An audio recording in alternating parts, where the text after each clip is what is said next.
Hello everyone, welcome back to a new video.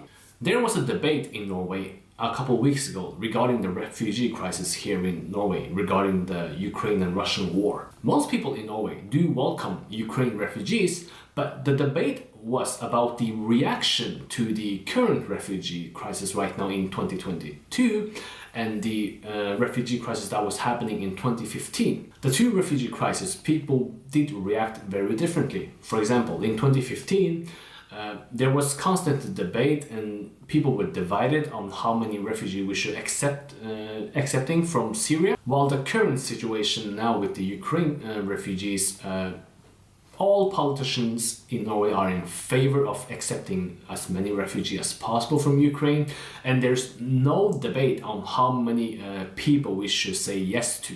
The left side of the debate has been supporting all refugees welcome, no matter where they are from, while people on the right side have been in favor of accepting as many Ukraine refugees as possible, but during the 2015 they were more wanted to limit the numbers of Syrian refugees. The left side has of course accusing the right side of being racist, they've been discriminating against the Syrian refugees, while the right side argued that they are declining, this is racism, but has something to do with that Ukraine is in our one of our neighbors in the same continent, and the Syrian and other Middle East countries are much further away.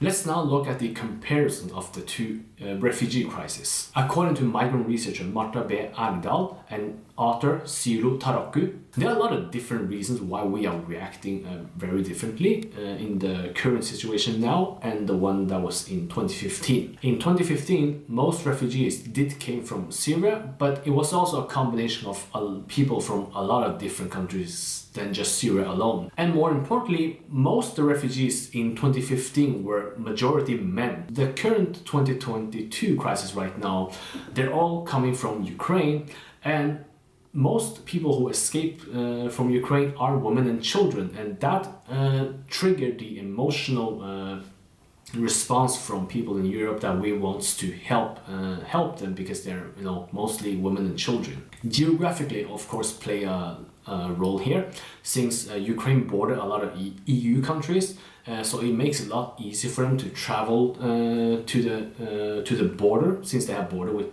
Poland or Bulgaria and Romania.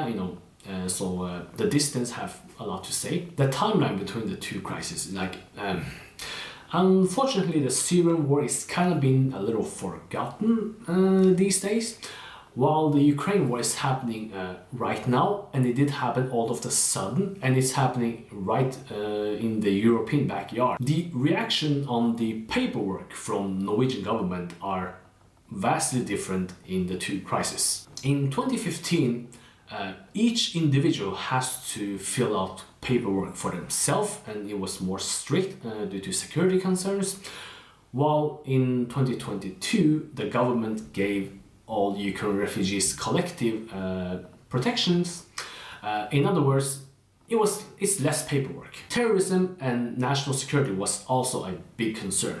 We did have a lot of security concerns regarding the Syrian crisis because we fear that terrorist group like ISIS or other groups wanted to sneak into Europe by taking advantage of the refugee crisis. Since 2014, there have been a lot of different terrorist attacks in Europe, so it made people a little more scared. While the Ukraine refugees, no one is thinking that they are here to commit terrorism, and there is no fear, so we are kind of lowering our guards down, and the only focus Norway and Europe have now is to help Ukraine refugees. The last part is, of course, people are accusing Europeans for being racist and discriminating because Syrians and other Middle Eastern countries are Muslims, while Ukrainians are Christians, but that's very difficult or impossible to prove.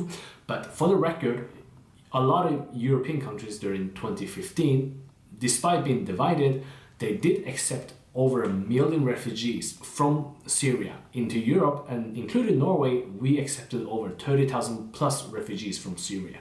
And also Europe and Norway did also donating and contributing a lot of financial aid into the Syrian crisis. Now let's talk about the human part, the psychology on how we humans react to certain situations.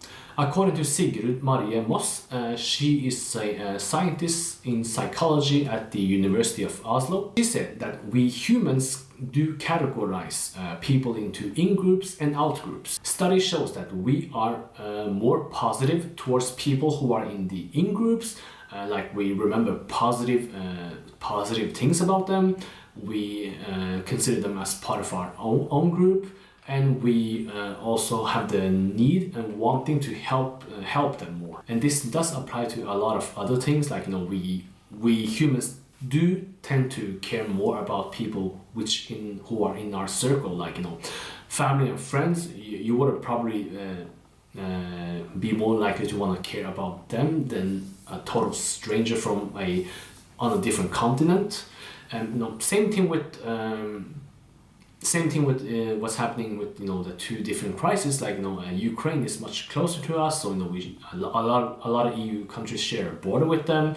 But the Syrian crisis is happening much further away. So again, for the record, Norway and Europe did help a lot of Syrians, but probably do care a little less about what's happening there than what's happening in Ukraine. There's probably some racism involved here, but I would like to say that racism goes both ways. It's not one-sided.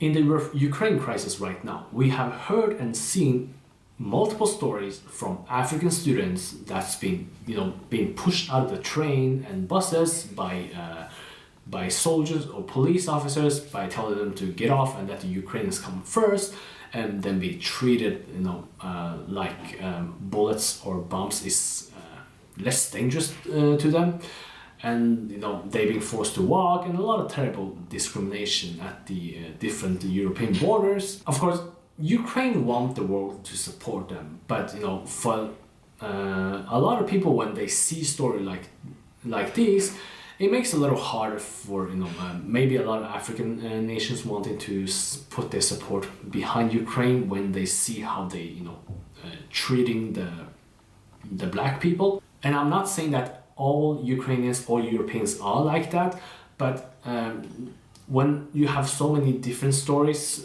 from different sources,